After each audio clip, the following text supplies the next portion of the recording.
নমস্কার। উত্তরবঙ্গে ছিটেফোঁটা ভ্রমণ প্রথম পর্বের আমরা ভ্রমণ শেষ করে রকি আইল্যান্ড, তারপরে আমরা দ্বিতীয় পর্বের ভ্রমণ শুরু করেছি। যাই হোক, আমরা রকি আইল্যান্ড ছেড়ে আমরা একটা গাড়ি নিয়েছি, পার ডে 4000 টাকা করে। ড্রাইভার এবং গাড়ি আমার সঙ্গেই থাকবে। আমরা রওনা দিয়েছি দাওয়াই পানি। এই দাওয়াই পানি আমরা মাল থেকে সেবক ধরে করোনেশন ব্রিজ ক্রস করে প্রথমে আমরা ঢুকব ত্রিবেণীতে। সেই ত্রিবেণী দেখার পরে যেখানে রঙ্গিত নদী এবং তিস্তা নদীর মিলন সঙ্গম, সেটা দেখে আমরা দাওয়াই পানির দিকে রওনা দেব। একটা কথা বলে রাখি, আপনারা যদি রকি আইল্যান্ড না করেন তাহলে শিলিগুড়ি থেকে বা এনজিপি থেকে আপনারা গাড়ি নিয়ে সরাসরি দাওয়াই পানির দিকে আসতে পারেন।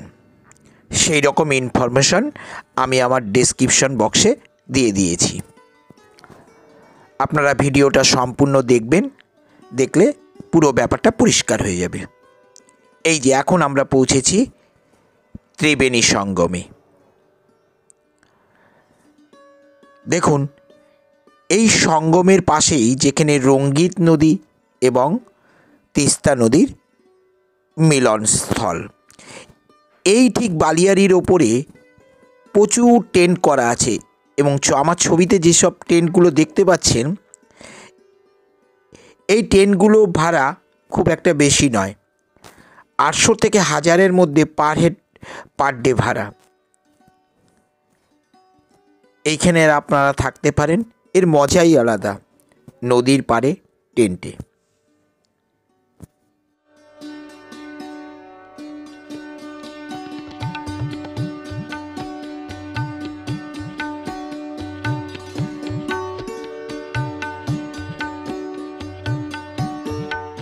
এই সঙ্গমস্থলে বা এই নদীতে আপনি র্যাফটিংয়ের ব্যবস্থা আছে এবং নৌকো নিয়ে ঘোরারও ব্যবস্থা আছে বা বোট নিয়ে ঘোরারও ব্যবস্থা আছে। ওই দেখুন আমার ছবিতে সেটা পরিষ্কার দেখা যাচ্ছে। আপনারা যদি এই দিকে আসেন, এত সিনিক বিউটি আপনি অন্য কোথায় পাবেন না। এত সুন্দর জায়গা, দেখলেই মন ভরে যায়।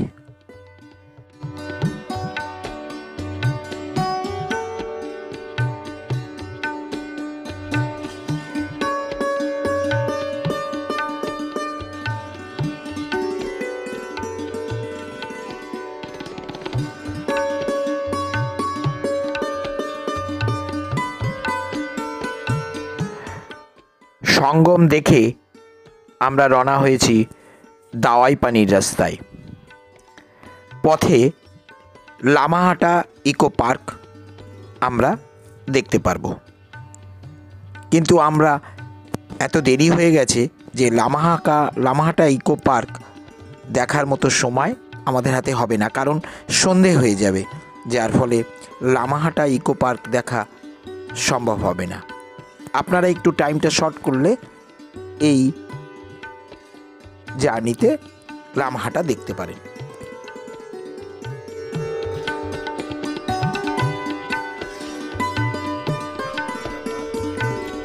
আমরা একদম সন্ধ্যাবেলায় এসে পৌঁছেছি।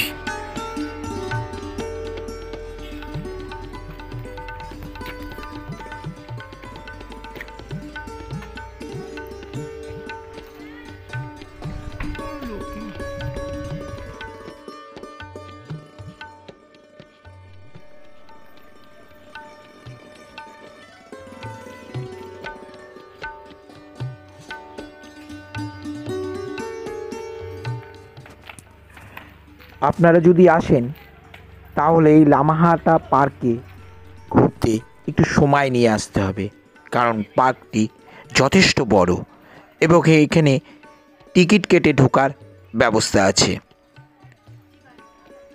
আমরা যেহেতু সন্ধে হয়ে গেছে পার্কের ভিতরে ঢুকতে পারিনি, আমরা সেই জন্য আবার দাওয়াই পানির দিকে রওনা দিয়ে দিয়েছি। এই হচ্ছে পরের দিন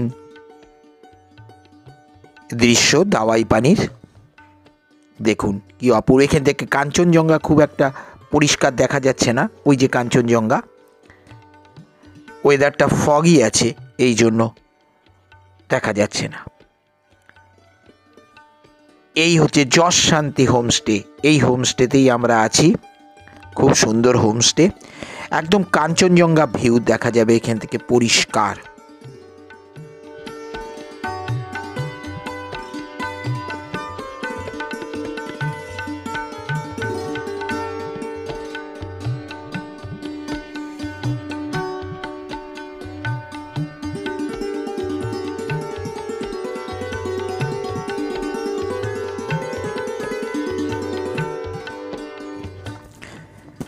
এত কুয়াশা ছিল যে কাঞ্চনজঙ্ঘাকে আমরা সঠিকভাবে দেখতে পারিনি, কিন্তু আমরা যেই হোমস্টেতে ছিলাম সেই হোমস্টে যথেষ্ট ভালো, এবং এইখানে বারান্দায় বসে থেকেই আপনার সময় কেটে যাবে।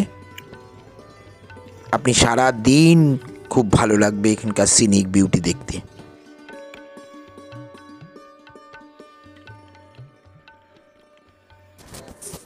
দাওয়াই পানি থেকে আমরা ঠিক 12টা নাগাদ খেয়ে দিয়ে বেরিয়ে পড়ি লেপচা জগৎ যাওয়ার উদ্দেশ্যে। পথে আমরা ঘুম স্টেশন দেখে নেব। ঘুম স্টেশন সবচেয়ে উচ্চতম রেলওয়ে স্টেশন।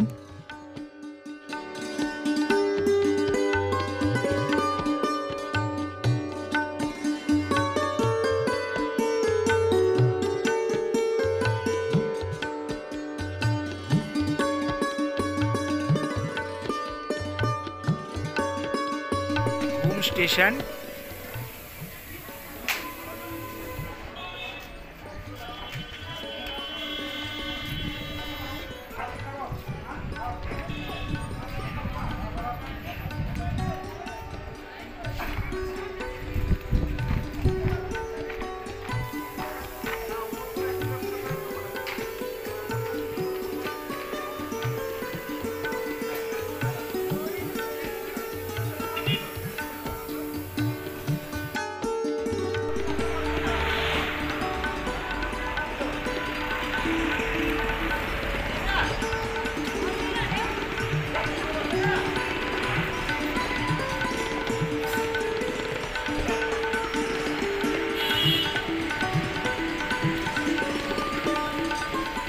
ঘুম স্টেশন দেখে আমরা বাদিকের রাস্তা ধরে লেপচা জগৎ দিকে যাব।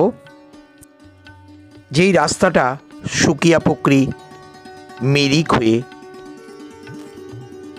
এনজেপি পৌঁছেছে, সেই রাস্তা আমরা ধরে নিয়েছি লেপচা জগৎ যাওয়ার উদ্দেশ্যে।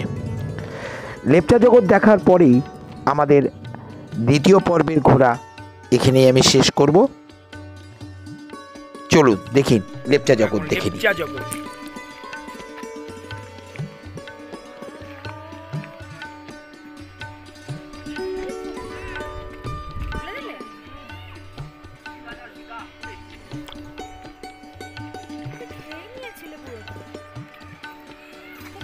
লেপচা জগতে ভিউ পয়েন্টে যেতে হবে এখান থেকে।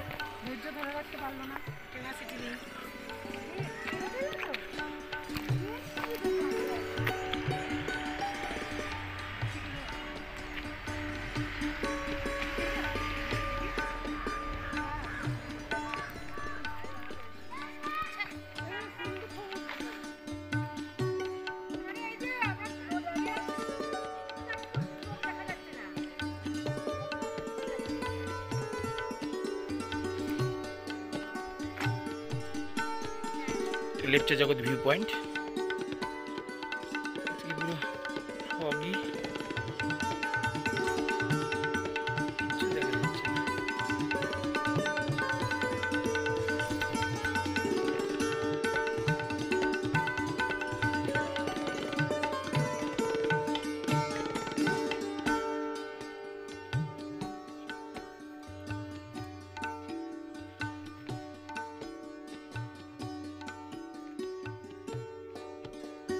পাঁচ মিনিট আগে লেপচা জগৎকে দেখেছিলেন কিরকম, আর এখন দেখুন কিরকম, পুরো ফগ।